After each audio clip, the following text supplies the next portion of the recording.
yang di kawasan Tenai itu, aku beritahu ke anakku, kita orang decide untuk berpecah macam selalu. Sebab bila kita orang berpecah, lebih senang untuk kita orang uh, nak tangkap haiwan tu. Kita orang berpecah supaya senang nanti bila haiwan tu nak pergi ke situ, anak aku dah ada kat situ. So anak aku akan take over bahagian sebelah kiri, aku akan ambil bahagian sebelah kanan. So kita orang pun berpecah untuk mengepung babi hutan. So aku beritahu ke anak aku, kalau kita berpecah ni nanti, sebelum kau nak tembak, kau panggil ayah dulu. Kau jerit nama ayah. Itu yang aku pesankan. Anak aku pun, dia memandang aku dan dia mengangguk dan dia faham. So kita orang pergi.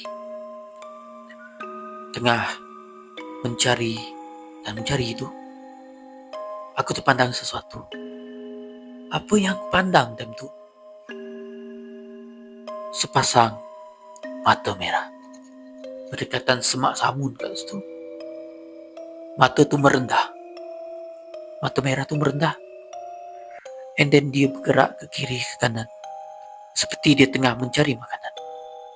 Aku dengan confidentnya aku bergerak. Aku menundukkan badan aku, turun sampai aku meniarap.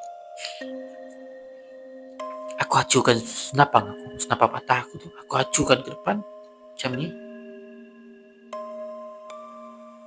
Keadaan aku dah ready sangat. Aku tinggal nak tarik picu tu je. Sebab aku nampak haiwan tu masih lagi.